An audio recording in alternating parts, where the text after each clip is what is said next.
प्यारे बच्चों, कल हम आपको पढ़ा रहे थे प्रकाश में विवर्तन। यहाँ मेरी बातें सुनिए और ध्यान से समझने का कष्ट करिए।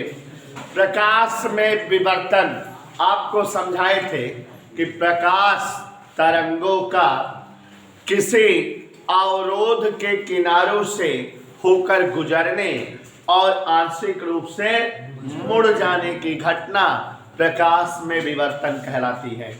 चित्र बना के अथर्व सिंह कल समझाए थे कि जैसे यहाँ कोई प्रकाश स्रोत है और यहाँ प्रकाश तरंगिका निकल रही है, मार्ग में कोई एक रेखा छिद्र रखा हुआ हो, एक तीक्ष्ण अवरोध रखा हुआ हो और ये तरंगिका जब उस अवरोध से होकर गुजरती है तो आंशिक रूप से मुड़ती हुई पर्दे पर प्राप्त होती है। यही घटना प्रकाश में विवर्तन थी। याद करो बच्चों, प्रकाश में विवर्तन के लिए हमने बताया था कि 3 कारकों की आवश्यकता होती है, 3 कारक रिक्वायर्ड होते हैं। पहली चीज तो आपको जरूरी होता है प्रकाश स्रोत, जिससे जो है प्रकाश तरंगिका समलीन बेटा निकलती है। और दूसरी जरूरत होती है विवर्तनकारी अवरोध, माने जिससे जो है विवर्तन प्राप्त होता है। और तीसरी आवश्यकता होती है पर्दा, जिस पर हम जो है विवर्तन प्राप्त करते हैं, ऐसे ही। और फिर उसके बाद हमने आपको एक्सप्लेन किया था कि 3 प्रकार की वस्तुओं की आवश्यकता अगर विवर्तन की घटना में है, प्रकाश स्रोत की, विवर्तनकारी अवरोध की और पर्दे की, तो यहाँ इन तीनों की कंडीशन के हिसाब से विवर्तन 2 प्रकार का होता है। अभिषेक रजक, कै प्रकार का होता है? कल ही आए थे ना बेटा, तो ध्यान से सुनो।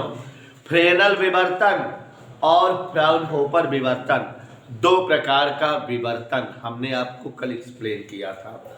यदि किसी विवर्तन की घटना में प्रकाश स्रोत या पर्दा या 2 के दोनों विवर्तनकारी अवरोध से सीमित दूरी पर हो और किसी भी लेंस का प्रयोग न किया गया हो और आपतित तरंगाग्र बेलनाकार या गोलीय हो, तो इसे फ्रेनल विवर्तन जानते हैं हम लोग। और अगर किसी विवर्तन की घटना में प्रकाश स्रोत या पर्दू या दोनों विवर्तनकारी अवरोध से अनंत दूरी पर हो और यहाँ जो है अगर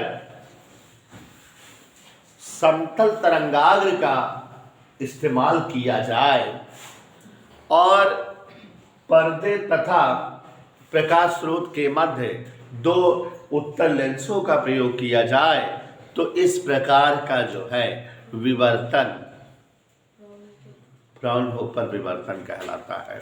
इधर ओके। हम लोग जो है इस तरह से बेटा कल की डेट में पढ़ लिए थे इतना कितने प्रकार का विवर्तन होता है और हर विवर्तन की कंडीशन पढ़ लिए थे। उसके बाद बच्चों आपको समझाए थे विवर्तन की व्याख्या कि विवर्तन क्यों होता है। तो कल वाला चित्र याद करिए, आज नहीं बना रहे हैं। एक जो है आयताकार दफ्ती का टुकड़ा, ये देखो दिखाया XY, दिख गया कि नहीं? और आयताकार दफ्ती टुकड़ा XY था और इसके बीचों बीच में क्या था? छिद्र, रेखा छिद्र बनाए थे, माने विवर्तनकारी अवरोध बनाए थे ओ। और इसके सामने कौन चाचा थे? प्रकाश स्रोत, एक वर्णी प्रकाश स्रोत। यहाँ से कौन सी तरंगे निकल रही थी? समतल तरंगाग्र वाली तरंगे, जिसके संचरण की दिशा तरंगों के संचरण के लंबवत और एक ही ओर थी। जब ये समतल तरंगाग्र इस जो है दफ्ती के टुकड़े पर आपतित हुआ तो ज्यादातर जो है तरंगे इसकी दफ्ती के टुकड़े से टकराकर परावर्तित हो गई, लेकिन कुछ एक तरंगे छिद्र के सीधे में जो थी वो छिद्र से बाहर निकली। तो जैसा कि यहाँ बताए थे श्रेयांश, यहाँ छिद्र से तरंगे निकल रही है, तो यहाँ छिद्र एक नए तरंग स्रोत का काम कर रहा है और ये तरंग स्रोत छिद्रयुक्त था, तो इसकी तरंगे हम जान रहे हैं कहाँ निकलेंगी, सभी दिशाओं में एक समान वेग से। और इसका मतलब ये जो है गोलाकार तरंगाग्र हो गया था। तो जब यहाँ छिद्र से होकर तरंगे गुजरी तो वो सीधे के साथ साथ कुछ मुड़कर भी चलने लगी। और आप जानते हो इसी घटना को अभिषेक यादव ने नाम दिया है विवर्तन, कि प्रकाश तरंगिकाएं किसी अवरोध से होकर गुजरे और मुड़कर भी चलने लगे, तो यही विवर्तन होता है। तो यहाँ पर विवर्तन हाइगन्स के द्वितीय तरंगिका सिद्धांत से हमने एक्सप्लेन कर दिया था कि नहीं। फिर उसके बाद बच्चों एक हेडिंग हम आपको कल समझा रहे थे, एकल झिर्री द्वारा विवर्तन प्रतिरूप प्राप्त करना। तो याद करिए, एकल झिर्री द्वारा विवर्तन प्रतिरूप प्राप्त करने का एक चित्र बनाए थे कल। आप लोग बनाए थे काफी कि नहीं बनाए थे। एक जो है लैंप होता है, सबसे पहले यहाँ ध्यान दीजिए जरा, कल वाला जो है सिरताज के कहने पर फिर से थोड़ा समझा दे रहे हैं। सिरताज ठीक है क्या? ठीक है, रोज वही पढ़ोगे तो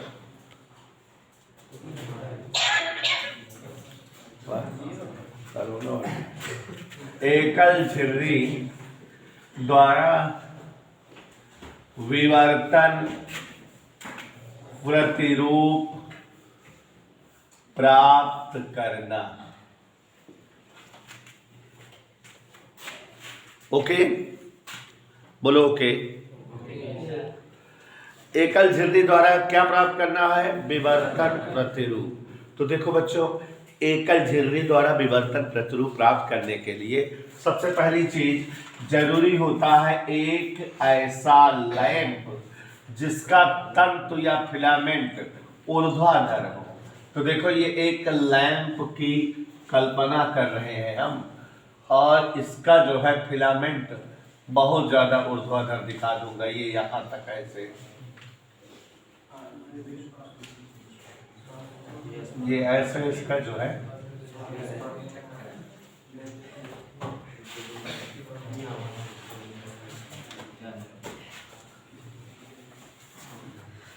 ये इसका लैंप ऊर्ध्वाधर दिखा, सीधा सीधा लंबवत, और यहां से ऐसे प्रकाश चाचा निकलेंगे दोनों तरफ। इधर ओके।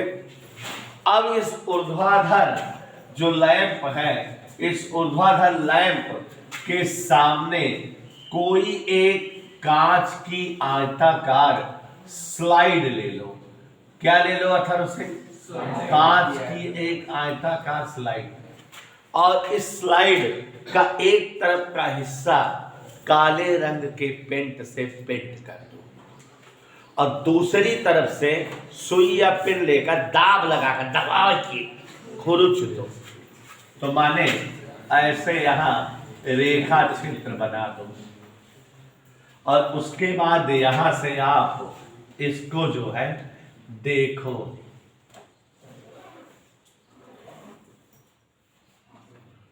ठीक है, क्लियर? नहीं समझ में आया? यहां एक जो है लैंप है जिसका तंतु ऊर्ध्वाधर है, ऊर्ध्वाधर तंतु वाला लैंप है, और इसके सामने हम एक जो है कांच की स्लाइड लिए हैं, और झिर्री जो बनी है इसमें एकल झिर्री, इस झिर्री के द्वारा हम जब लैंप का प्रकाश देखते हैं तो हमें इस लैंप का प्रकाश देखने पर एक सफेद रंग की चौड़ी पट्टी दिखाई देती है। क्या दिखाई देती है? यही तो बताए थे, सफेद रंग की चौड़ी पट्टी, और इस पट्टी के दोनों ओर और काली पट्टियां दिखती हैं जिनकी तीव्रता बाहर से अंदर की ओर घटती रहती है और अंदर से बाहर की ओर बढ़ती रहती है।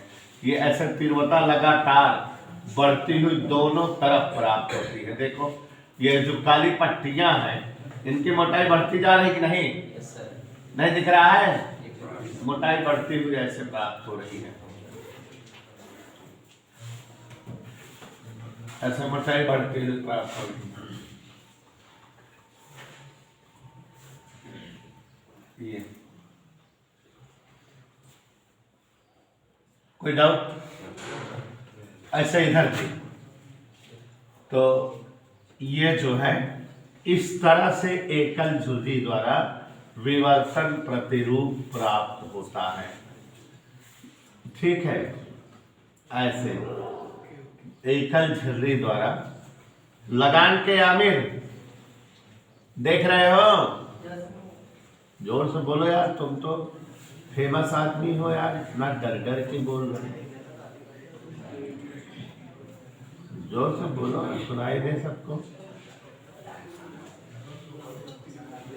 देखो तीव्रता रहमान चाचा बढ़ती जा रही है कि नहीं, निरंतर बढ़ती जा रही है। और अगर अभी इस जो है लैंप को सेलोफोन से लपेट दिया जाए किसी रंग के प्रकाश से, तो ये पट्टियां रंगीन दिखने लगेंगी, रंगीन पट्टियां प्राप्त होंगी। और आप देखोगे कि नीले रंग की अगर जो है कागज से लपेटेंगे फिर पट्टी बहुत कम फैली हुई दिखेगी, इतनी दूर तक आएगी। लाल रंग का कागज लपेट दोगे तो पट्टियां मन इतनी दूर तक आएंगी, मतलब लाल प्रकाश में विवर्तन प्रतिरूप अधिक फैला हुआ मिलेगा। मतलब लाल रंग के प्रकाश की तरंगदैर्घ्य अन्य सभी रंगों की तरंगदैर्घ्य से ज्यादा है, ये बात समझ जाएगी। और स्नेहा ओझा बेटा गुस्साना नहीं, ये सब ऐसे रंग देना, ये मेरे पास मार्कर में स्याही नहीं इतना खर्च करना चाहता हूँ, नहीं तो इसको सबको रंगना है, बलाइकी बलाइकी कर देना है। ये रंग देना है। ओके, तो ये विवर्तन प्रतिरूप एकल झिर्री द्वारा है और आप सब इसे बनाएं तो हम जो है एकल झिर्री द्वारा विवर्तन प्रतिरूप की ज्यामिति व्यवस्था दिखा रहे हैं।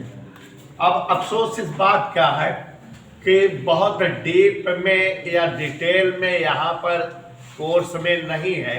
बीएससी में जाओगे तो बाकायदा डेरिवेशन वगैरह है, ठीक है, फ्रेनल विवर्तन और फ्राउनहोफर विवर्तन का डिटेल डीपली है। तो देखिए जरा, अगर हम आपके सामने एकल झिर्री बनाएं, देखो बेटा स्नेहा चित्र थोड़ा स्पष्ट दिखे, दूर से समझ आए, इसलिए झिर्री हम थोड़ा ज्यादा चौड़ाई वाली बना रहे हैं। लेकिन किस लिए बना रहे हैं ज्यादा चौड़ाई की? चित्र स्पष्ट दिखे, ठीक है ना।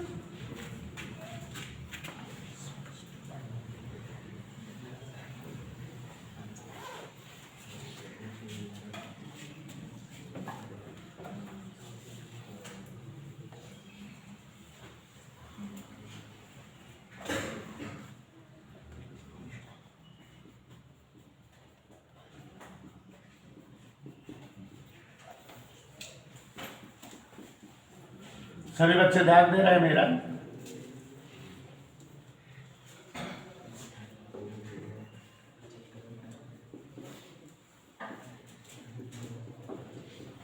एक झिर्री बना रहे हैं, ये कोई स्लाइड है कांच की,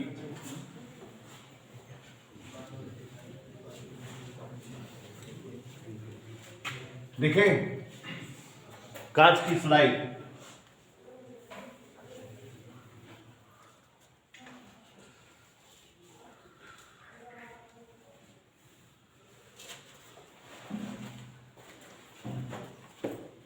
ये झिर्री AB है,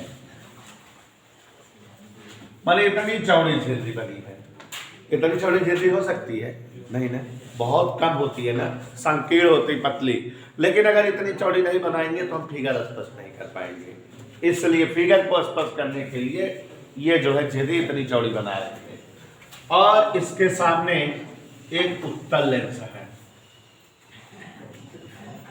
क्या है बच्चों?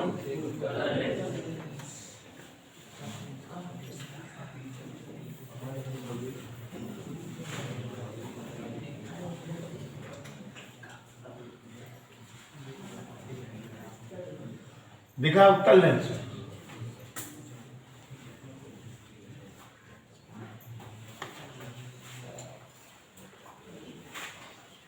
इधर ओके, यहां बेटा दूर एक प्रकाश स्रोत है यस। क्या है दूर? प्रकाश स्रोत यस। ये प्रकाश स्रोत इस झिर्री से अनंत दूरी पर है, माने बहुत दूर है।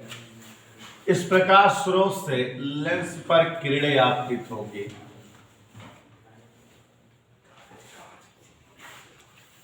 ठीक है, अनंत से आने वाली किरणें लेंस से अपवर्तन के पश्चात मुख्य अक्ष के समांतर हो जाती है। तो ये किरणें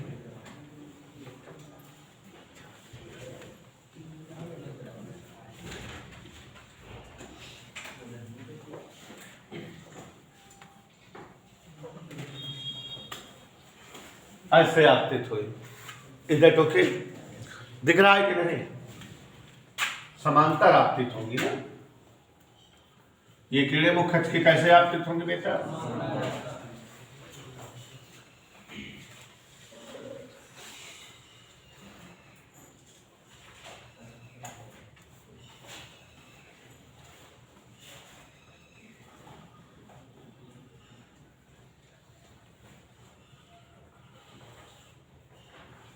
कोई डाउट?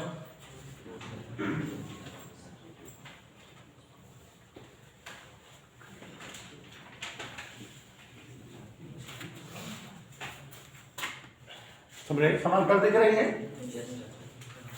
अब इसके बाद एक और लेंस है,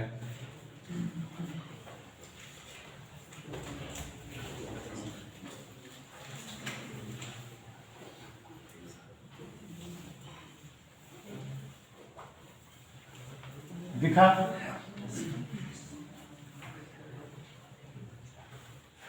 ये किरणें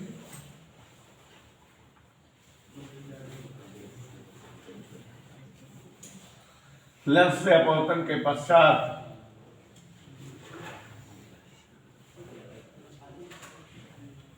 लेंस के फोकस पर केंद्रित होगी।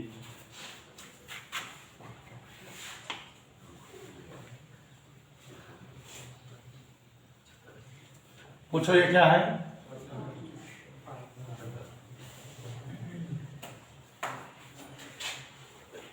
जिस पर विवर्तनकारी प्रतिरूप प्राप्त होगा।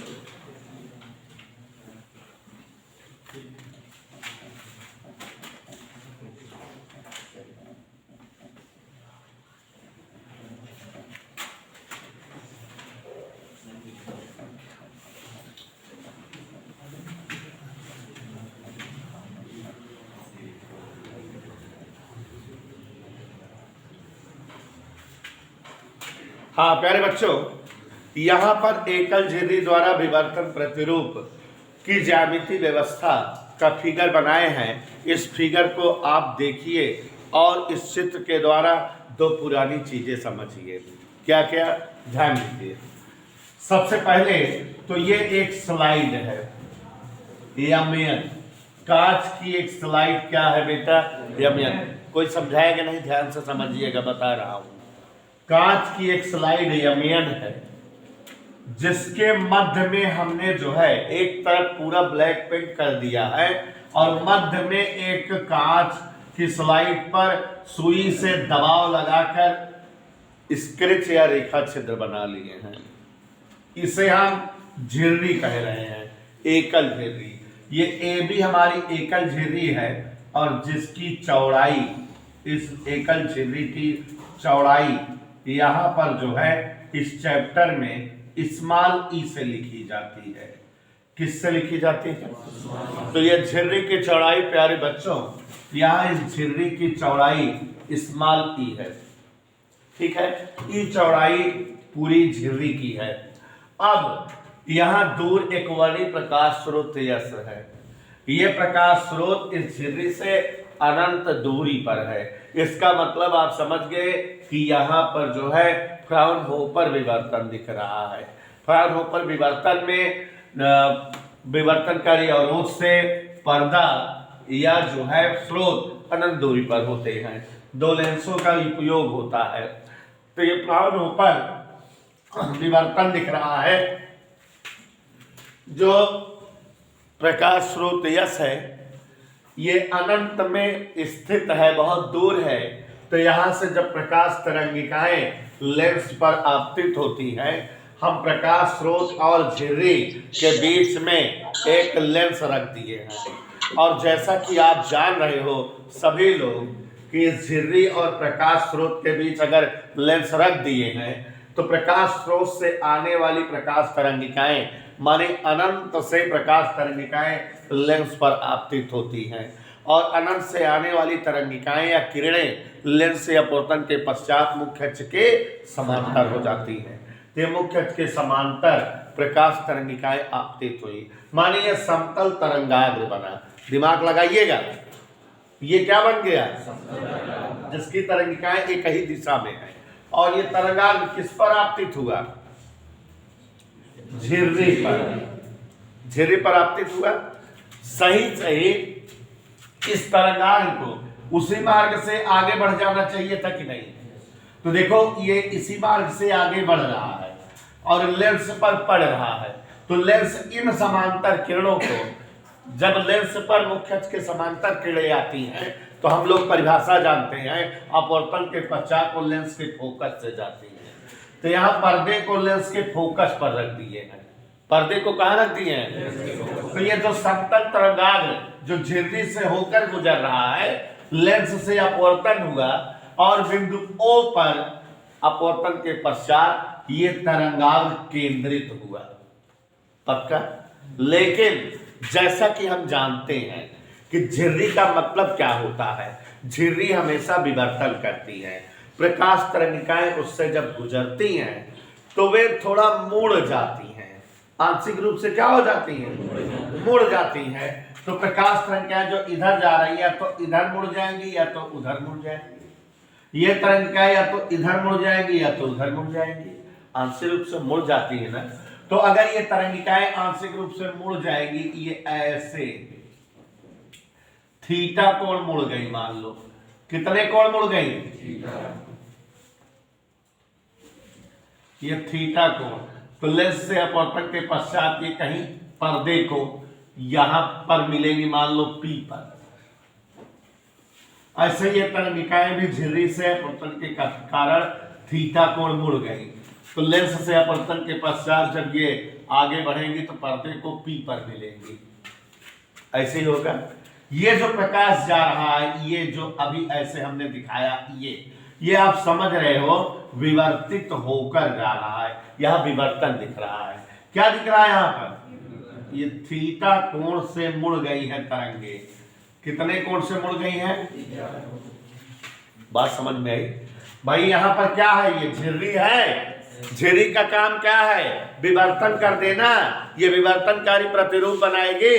तो ये जो प्रकाश तरंगे आ रही हैं ये ऐसे मुड़ गई, चाहे ऊपर मुड़ जाए चाहे नीचे, आंशिक रूप से मुड़ी हुई तरंगे प्राप्त होती हैं। नीचे चित्त की जगह का है, इसलिए हम ऊपर मोड़ के दिखा दिए। तो ये तरंगाएं जो ऐसे जा रही थी, किस तरह से जा रही थी? इस तरह से लेंस पर आपतित हो, ये थोड़ा मुड़ गई। कितना मुड़ गई? थीटा कोण। और तब लेंस पर आपतित हुई। और ये भी तरंगिकाएं थीटा कोण मुड़कर तब लेंस पर आपतित हुई। और इन तरंगों का लेंस से अपवर्तन हुआ तो अपवर्तित तरंगे पर्दे को कहां पर मिलती है? चित्र समझ में आया? फिर से एक बार हो जाए चित्र, ध्यान दीजिएगा कि ये प्रकाश स्रोत यश है से प्रकाश तरंगिकाएं, चूंकि प्रकाश स्रोत हम मान ले रहे हैं विवर्तनकारी प्रतिरूप AB से अनंत दूरी पर है, और इसलिए अनंत से आने वाली प्रकाश तरंगिकाएं लेंस से अपवर्तन के पश्चात मुख्य के समांतर अपवर्तित होंगी। तो ये जो है, जो लेंस से समांतर अपवर्तित प्रकाश तरंगिकाएं है, ये समतल तरंगाग्र है। समतल तरंगाग्र झिर्री पर आपतित हुआ। तो रियली अगर झिर्री पर आपतित हो रहा है, झिर्री से सीधे निकल जाता तो लेंस से अपवर्तन के पश्चात कहां पर मिलती तरंगिकाएं? O पर। प्रतिरूप, विवर्तनकारी प्रतिरूप कहां पर प्राप्त होता? O पर प्राप्त होता। इधर क्लियर? लेकिन यहां जो हमारी झिर्री AB है, झिर्री यहाँ पर तीक्ष्ण अवरोध है, और जब प्रकाश तरंगिकाएं इससे गुजरती हैं तो आंशिक रूप से नीचे या ऊपर मुड़ जाती हैं। यही तो पढ़ रहे हैं चैप्टर में। तो ये जो तरंगिकाएं ऐसे जो जा रही है लेंस पर, ये थीटा कोण मोड़ करके लेंस पर आपतित हुई। यहाँ भी थीटा कोण मुड़कर लेंस पर आपतित हुई और लेंस से अपवर्तन के पश्चात पर्दे को कहां पर मिली, पी पर। इतना समझ में आया। अब बेटा इस चित्र को याद करो और पुराना एक चित्र याद करो जो हमने आपको व्यतिकरण में पढ़ाया था। व्यतिकरण में फ्रिंज चौड़ाई वाली घटना पढ़ाए थे। ये चित्र उसी चित्र से मिल रहा है। याद करिए, उसमें भी प्रकाश स्रोत था और एक जो है रेखा छिद्र यश होता था, उससे गुजरती थी प्रकाश तरंग। तो फिर दो कला संबद्ध स्रोत होते थे, यश1 यश2, जिनके मध्य की दूरी क्या होती थी, स्मॉल डी। जिनके मध्य की दूरी स्मॉल डी, बंद कर दो, स्मॉल डी होती थी। तो यहां पर जो है वही व्यतिकरण पर जो घटना थी फ्रिंज चौड़ाई की, सेम उसी से कॉपी हो रहा है। ये ए और बी जो एकल झिर्री के मुंह है, ऊपर और नीचे वाले, ये कला संबद्ध स्रोत समझ लो। और वहां दोनों कला संबद्ध स्रोतों के बीच की दूरी क्या होती थी, स्मॉल डी। यहाँ दोनों के बीच की दूरी क्या है, याद करो कि जो प्रकाश स्रोत यश होता था उसकी सीध में क्या प्राप्त होती थी, केंद्रीय दीप्त फ्रिंज। यहाँ इसे हम विवर्तन की घटना में केंद्रीय उच्चिष्ट कहते हैं। क्या कहते हैं बेटा, केंद्रीय उच्चिष्ट। वहां केंद्रीय दीप्त और अदीप्त फ्रिंज होती थी, यहाँ उच्चिष्ट और निम्निष्ट फ्रिंज रहती है। यहाँ पर देखो जरा एक चीज और, ये यहाँ पर क्या बन रहा है, केंद्रीय उच्चिष्ट, ऊपर वाला बिंदु उच्चिष्ट बन रहा है। क्या बन रहा है, अब नीचे क्या बनेगा, निम्निष्ट बनेगा। और एक चीज, ये यश1 और यश2 है और ये यश1 द्वारा चलित तरंगिका है, ये यश2 वाला द्वारा चलित तरंगिका है। याद करो दोनों द्वारा तय पथ पर ऐसे यहाँ लंब डाल देंगे जैसे उसमें था, क्या था, ए, यश1 यश2 ए वाला। उसी तरह से ये दूरी बराबर रहेगी, ये इतना दोनों का अंतर रहेगा, एकदम सेम वही पूरा टॉपिक है, ठीक। लेकिन हमको बेटा यहाँ पर इसका डेरिवेशन कोर्स वगैरह में नहीं है, बस चित्र वर्णन है, ज्यामिति व्यवस्था। तो चित्र समझ में आ गया। यहाँ पर क्या बन रहा है बेटा, केंद्रीय उच्चिष्ट। वही व्यतिकरण जैसे फ्रिंज वाली घटना थी उसी तरह चित्र हो गया कि नहीं। यहाँ ए और बी जो रेखा छिद्र या एकल झिर्री के ऊपरी और निचले किनारे हैं, कला संबद्ध स्रोत यश1 यश2 है। दोनों के बीच की दूरी यहाँ स्मॉल ई है, वहां स्मॉल डी थी, और दोनों स्रोतों से पर्दे की दूरी वहां कैपिटल डी थी, याद है। और यहाँ पर जो है मध्य में वहां क्या बनती थी, केंद्रीय दीप्त फ्रिंज। यहाँ क्या बनता है, केंद्रीय उच्चिष्ट। और जैसे वहां दीप्त और अदीप्त फ्रिंज पर्दे पर बनाती थी, वैसे यहाँ पर्दे पर क्या बनता है, उच्चिष्ट और उच्चिष्टों की दूरी यम लेम्डा, जैसे उसमें होते थे ई साइन थीटा बराबर यम लेम्डा, और निम्निष्टों की दूरी यम माइनस हाफ लेम्डा। इधर क्लियर, जैसे वहां थी, वहां भी तो था, दीप्त फ्रिंजों की दूरी के लिए क्या लिखते थे, यम लेम्डा, और अदीप्त के लिए क्या लिखते थे, यम माइनस 1/2 लेम्डा। वैसे यहाँ भी उच्चिष्टों और निम्निष्टों के बीच की दूरी होती है। और इसी के साथ ये टॉपिक पूरा समाप्त हुआ।